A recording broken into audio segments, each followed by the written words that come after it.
Hi guys, my name is Aman. Thank you so much for registering your interest for the I'm Gifted workshop. In a minute, we're going to send you a short email. Go ahead and please check your inbox. Make sure you read it. Now, if it's not there, it may have accidentally been sent to your spam or junk folder. So go ahead and look around there. It may be there. So what we want to ask you to do is to just go ahead, have a look inside, read the email, and please mark down on your calendar the date and time of the workshop so that you are there on time and you'll be able to maximize all your learning that day. Oh, and by the way, please, when you come for the preview, stay all the way to the end so that you can unlock some amazing, super special secret discounts just for you.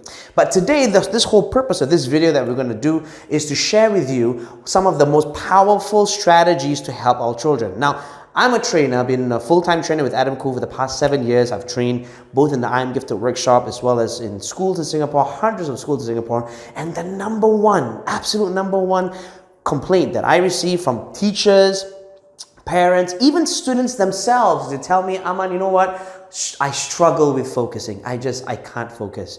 Every single time I sit down and study, I spend more time looking at my phone or I spend more time playing with my cat than I do focusing on what I'm supposed to do. And you know what? This is not just a student problem. In fact, more and more of us as human beings are losing an attention span. Did you know that attention span of human beings right now is on average at 7 seconds. 7 seconds long. That's how much we can actually focus.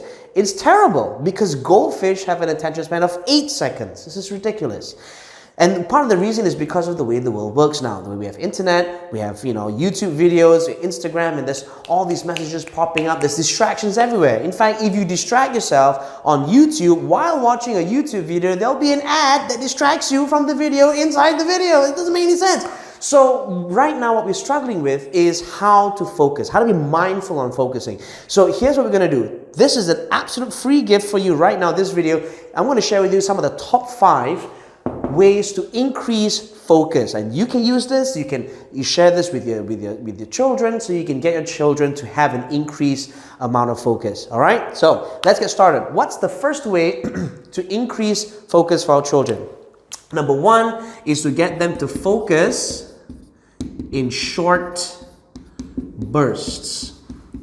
You see, if what we're doing is really struggling with focusing, then we want to start practicing focusing, completely focusing in short bursts. How long is a burst? Roughly about 20 to 25 minutes. Now, this applies to us as well, even as grown-ups, as parents. If you struggle with doing a piece of work because you always get distracted, then dedicate yourself to just sitting down and focusing for no more than 20 to 25 minutes. And you keep telling that to yourself. You know what? This is just 20 minutes. It's just 25 minutes. And you have to keep repeating that to yourself to encourage yourself to sit down and actually get work done. And you can motivate yourself by saying, you know what, after this 20 minutes or after these 25 minutes, I want to get a break, or I'm going to go get a cup of coffee, or I'm going to relax a little bit. So you want to take a short break of about 5 minutes or so and then come back and then sit down and focus again. Now, this is a technique called the Pomodoro technique, and it's really, really powerful because what it does is it allows us to break up our attention span into really, really focused units where we sit down and have a burst of intense focus. So this is one way. But in order for this to work, we have to do step number 2. And step number 2 is we have to remove all distractions. So if you want to be able to focus and have an increased amount of focus, you are going to have to remove all distractions. And I'm going to say this one more time, my friends, all distractions, which means you cannot have anything that distracts you. If your phone distracts you, you have to put it away. If you have a cat or a dog that distracts you, you got to put it away. Don't put it down. That's the wrong idea. You want to put it away. But what we want to do is we want to be able to eliminate all distractions and allow ourselves to focus 110% on the task that we are doing. So what this does is you're actually messing with your mind now. You see, our brains are always choosing between what we like and what we don't like. What we don't like is considered pain in our mind, and what we do like is considered pleasure. So our phone, for example, is a huge pleasure source. And the reason why is because every time you unlock your phone, you have a new experience. Someone has tagged you in a photo, someone has sent you a message, maybe someone sent you a post or a video that was funny, and you got a nice reaction out of that. So your phone is this constant barrage of pleasure-inducing stimuli. So what we want to do is we have to eliminate that, because the task we're supposed to do, whether it be some work or studying or memorizing, is considered in our mind quite painful. And if you have something that's really pleasurable there with you, your brain will always gravitate towards the pleasure. So now that you understand the science behind that, what you want to know is removing this pleasure will allow you to focus on what you have to do. And again, remind yourself it's only 25 minutes, 20 to 25 minutes for me to focus. After that, I can take a short break. Now, even during your break, you cannot have a huge distraction. You can have a little bit of a distraction like grabbing a drink, going to the bathroom, but you cannot pick up the phone, because that's going to eliminate any focus you've built up during the first step. Okay? So that's step number 2, eliminate all distractions. Step number 3 is to work according to our strengths. Now, what does this mean? It means that if you're really good in something, chances are you enjoy doing it because you're really good at it. So what you want to do is you want to work according to your strength. So for example, let's say your child is struggling with memorizing something. If your child is a creative person, perhaps he or she is gifted in music, is very musically inclined, perhaps he or she writes songs, for example, you can encourage them to use that strength and mix it with that memorization, so they can change some of the words that they're memorizing and turn it to a song, turn it to a poem. Use that strength. Let's say your child is artistically inclined, likes to draw, likes to create comics. Get them to memorize whatever it is they want to memorize by turning whatever they're supposed to memorize into a comic. That's just an example. Okay, so there's so many different ways for us to use our strengths in order to make our task more pleasurable. Discover what your strength is and find a way to use it to make your task more pleasurable and hence increase our focus. Okay, so that's the third step. The fourth step is to get us to focus on our goals. So this is of course what you want, what you hope to achieve, and what you're going for in the long run. So let's say we're talking about our children here, and we want our children to study and study hard. Get them to think about what they want to do after school. Right? Which tertiary education institution would they like to go to? What course do they want to apply to? Are they going to go to university? And if they are, what are they going to study there? And what do they need to help them reach that level of education? So get them to focus on their goals and what they want to move forward towards as they progress in their academic life.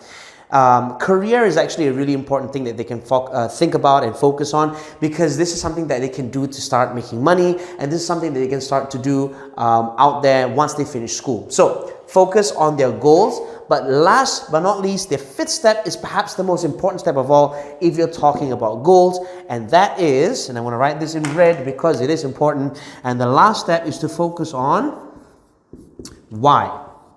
Why are these goals important?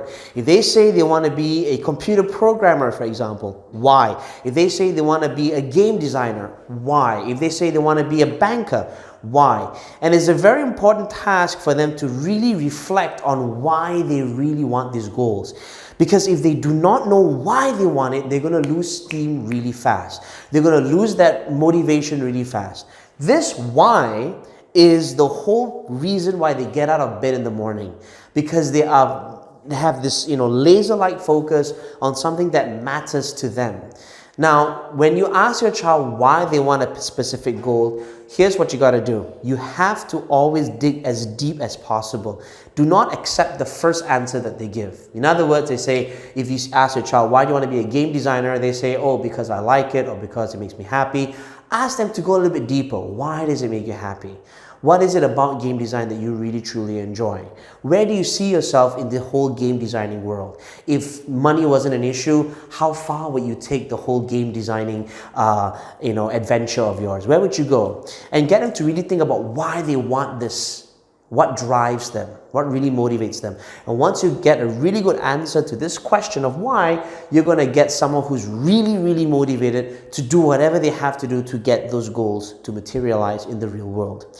And once you have that motivation, you have an incredible amount of focus, because now this person will not be distracted by anything, because they know exactly what they're doing and, more importantly, why they're doing it. So I hope that makes sense. And these are the 5 steps on how to gain an increased amount of focus in your children. And please feel free to use this for yourself as well on, increasing your focus in your own daily life.